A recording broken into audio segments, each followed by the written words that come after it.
He made it plain. Holla peeps, it's your girl Shree, reporting live for SchreeTV. Getting ready to go to the gym. I'm trying not to go till this is over. The celebration for Dr. King anniversary of his speech here. Hey my love muffin. I know they cut Oprah off for this lady. I don't even know who she is. And the pursuit of happiness, the freedom to participate in government, which is the right to have a voice and a say in how you are represented, regulated, and governed without threats of tyranny, disenfranchisement, exclusionary tactics and behaviors, and to have freedom to peacefully coexist, which is the right to be respected in one's selfhood, individuality, and uniqueness without fear of attack, assault, or abuse. In 1967, my father asked a poignant and critical question. Dr. King's daughter, Reverend Dr. Bernice King. We will listen to the bells of freedom ringing. That's his daughter, Bernice King, Dr. Bernice King. News now, and our continued coverage. Look at Oprah's hair. Look at that statue. The birds like it. Unpredictable. I have no patience for any of this, guys. I'm sorry. I'm beside myself. Provocative. I'm trying to stay for the whole thing. But I have to work tonight, and I have to get ready for work tonight. You know what I'm saying? Whether you love sports programs,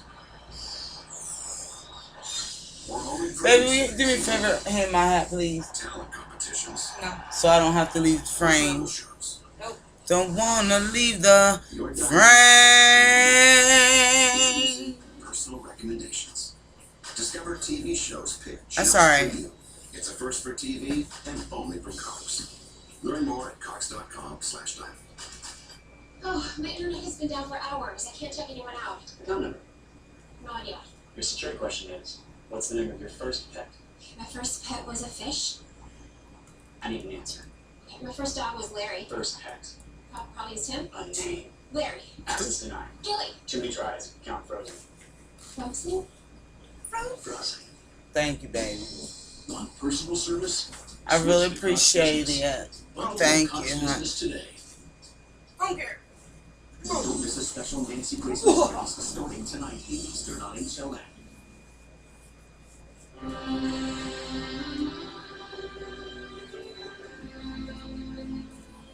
Welcome back. You're watching HLN News Now as we commemorate the 50th anniversary of the March on Washington and the iconic speech of Dr. Martin Luther King Jr., the I Have a Dream speech. Speaking now in the nation's capital, the Reverend Dr. Bernice King, Dr. King's daughter. Also coming up, the bells of freedom will ring.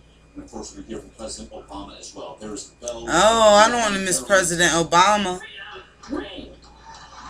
There he is right there. Is he going to speak next? Come on. I hope so. There's Liberty Bell.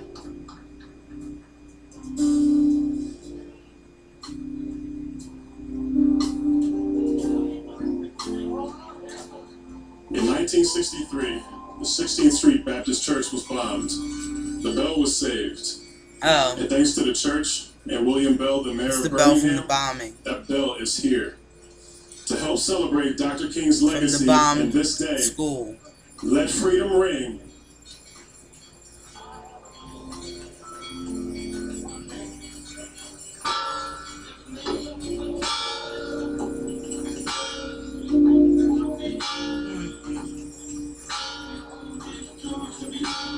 Look at the little white kids shaking their little things. They're going nuts.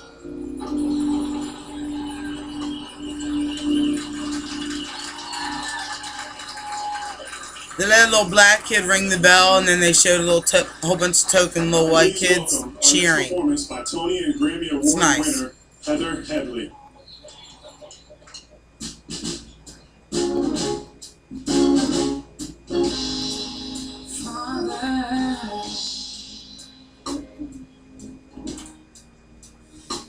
Help your children. children. Don't let them fall by the side of the road. Oh, Lord, teach them to love. There's Sherazad Ali. Love her.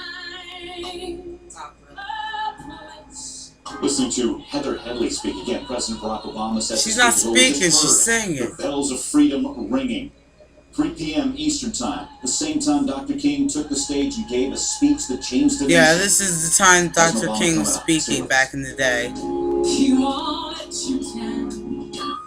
I know. They're going to commercial. Believe it or not, they're going to commercials.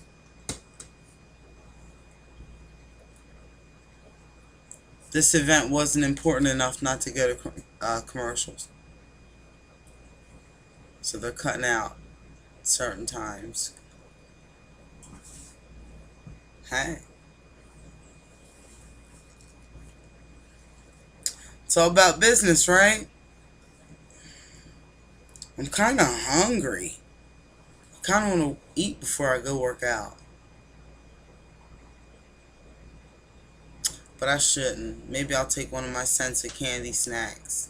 There you go. Or one of those little 16-ounce drinks. There you go. That's someone's in. Alright, y'all. Well, I'm going to shut this down for right now. Oh, thanks. Here it is. Makes you feel full.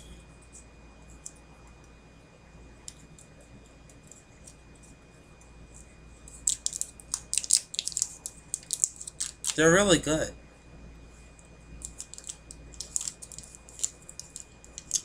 A little bit hard, you know what I'm saying?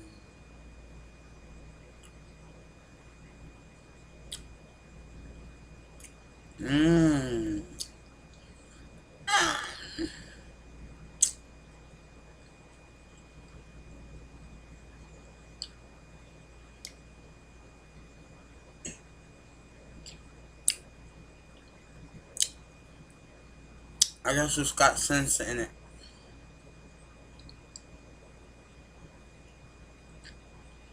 You know what I mean? Because if you eat and then go to the gym, you don't really feel like doing anything. At least I don't.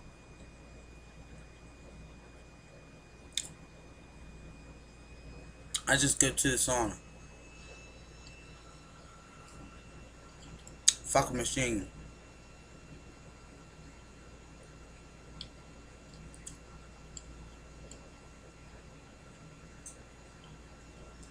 Okay. Oh, the president's speaking now.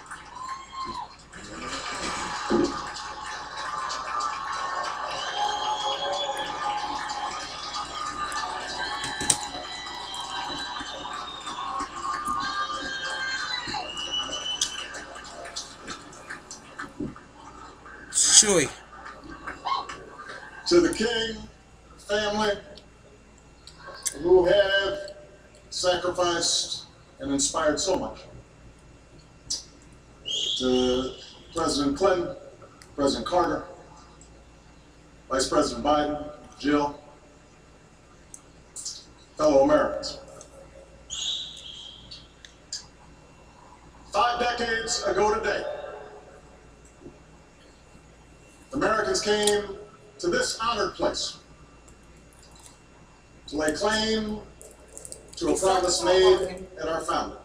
You what, babe? Starting to talk like Martin Luther King. Mm-hmm. We hold these truths to be self-evident. That all men are created equal.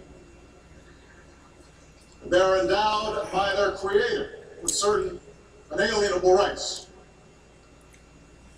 And among these are life, liberty, That was a very, very good snack. and the pursuit of happiness. Yummy. I'm so full. In 1963, almost 200 years after those words were set to paper. A full century after a great war was fought and emancipation I'm so full I proclaimed, can hardly move. that promise, those truths, remained unmet. Hey, Mom. And so they came by the thousands from every corner of our country.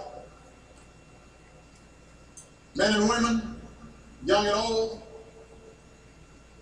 blacks who long for freedom and whites who can no longer accept freedom for themselves while witnessing the subjugation of others.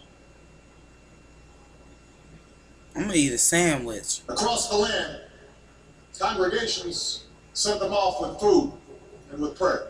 He's talking about food, now he's making me hungry. In the middle of the night, entire blocks of Harlem came out to wish them well. With a few dollars they scrimped from their labor, some bought tickets and boarded buses, even if they couldn't always sit where they wanted to sit. Those with less money hitchhiked or walked. There were seamstresses and steel workers, students and teachers, maids and Pullman porters.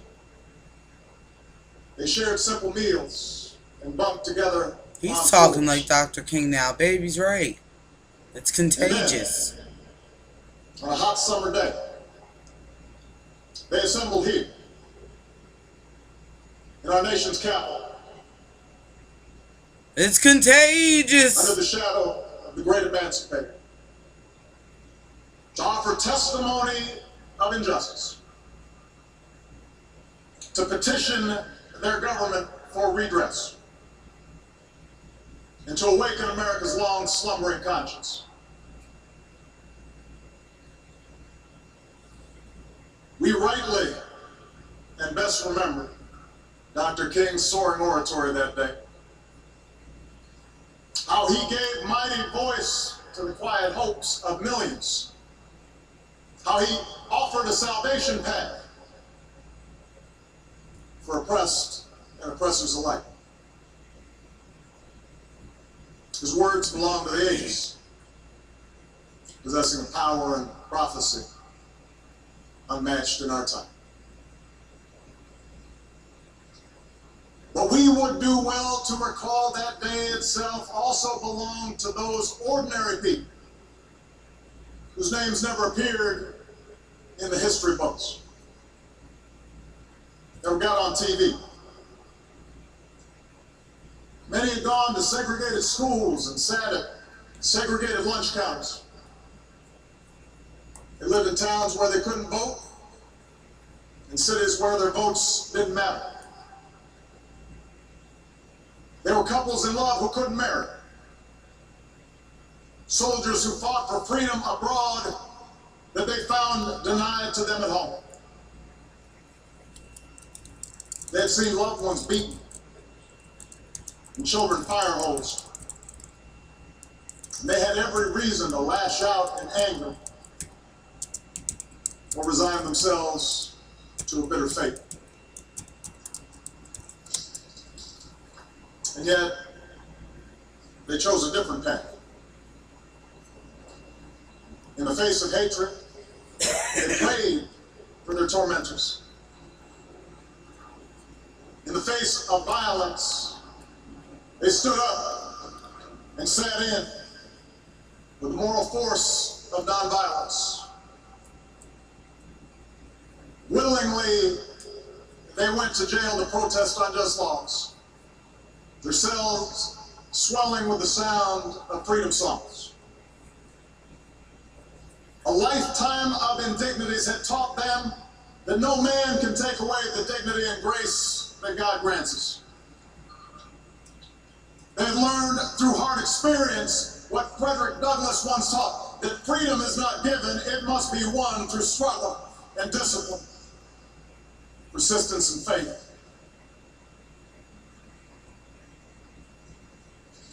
That was the spirit they brought here that day. That was the spirit young people like John Lewis brought to that day. That was the spirit that they carried with them like a torch back to their cities and their neighborhoods. That steady flame of conscience and courage that would sustain them through the campaigns to come. Through boycotts and voter registration drives, smaller marches far from the spotlight. Through the loss of 4 little girls in Birmingham, and the carnage of the Edmund Pettus Bridge, and the agony of Dallas, California, and Memphis. Through setbacks and heartbreaks and gnawing doubt, that flame of justice flickered. It never died. And because they kept marching, America changed. Because they marched, the civil rights law was passed. Because they marched, a voting rights law was signed.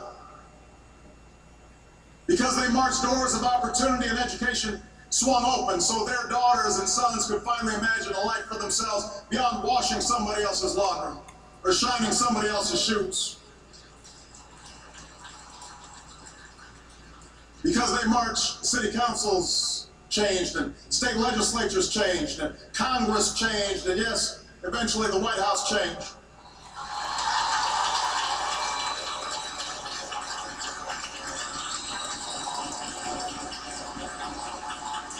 Because they marched, America became more free and more fair. Not just for African Americans, but for women and Latinos, Asians and Native Americans, for Catholics, Jews and Muslims, for gays, for Americans with disabilities. For gays.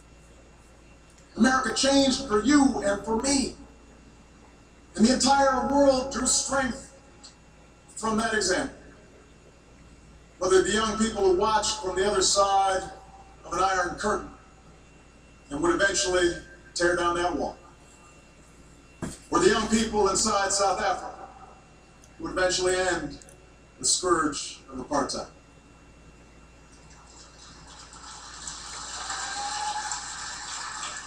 Those are the victories they won, with iron wills and hope in their hearts. That is the transformation that they wrought with each step of their well-worn shoes. That's the debt that I and millions of Americans owe those maids, those laborers, those porters, those secretaries, folks who could have run a company maybe if they'd ever had a chance. Those white students who put themselves in harm's way even though they didn't have to. Those Japanese Americans who were called their own internment. Those Jewish Americans who had survived the Holocaust. People who could have given up and given in, but kept on keeping on, knowing that weeping may endure for a night, but joy cometh in the morning. What comes in the morning? What does? Joy.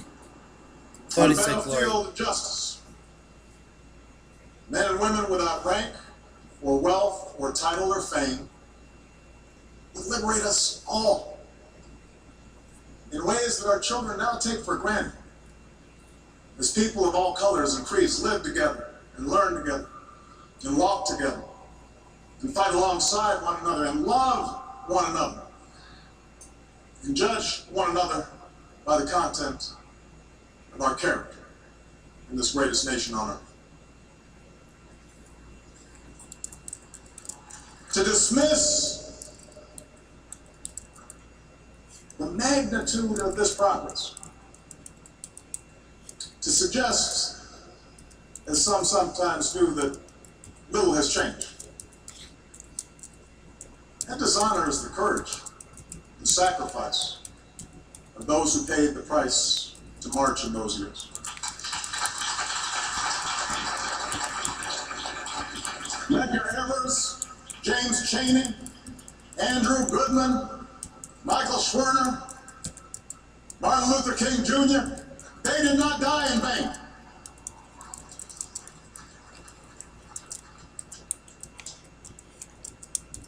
Their victory was great. But we would dishonor those heroes as well, to suggest that the work of this nation is somehow complete. The arc of the moral universe may bend towards justice, but it doesn't bend on its own. To secure the gains this country has made requires constant vigilance, not complacency.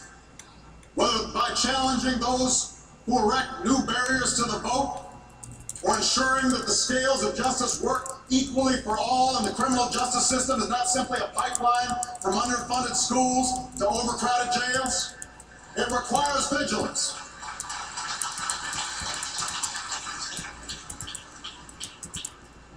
And we'll suffer the occasional setback. But we will win these fights. This country has changed too much. People of goodwill, regardless of party, are too plentiful for those with ill will to change history's currents.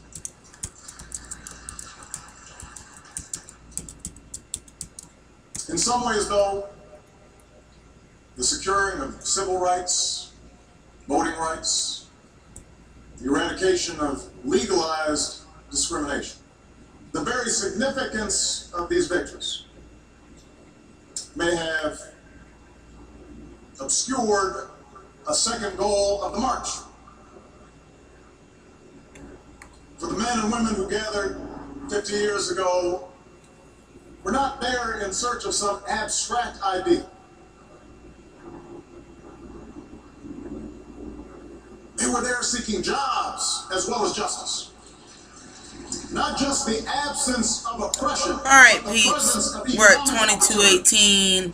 I'm going to shut out this edition of SchreeTV. I hope you enjoyed it. Just hanging out with your girl the day to day.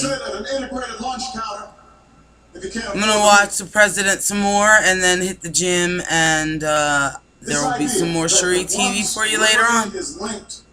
I love you guys.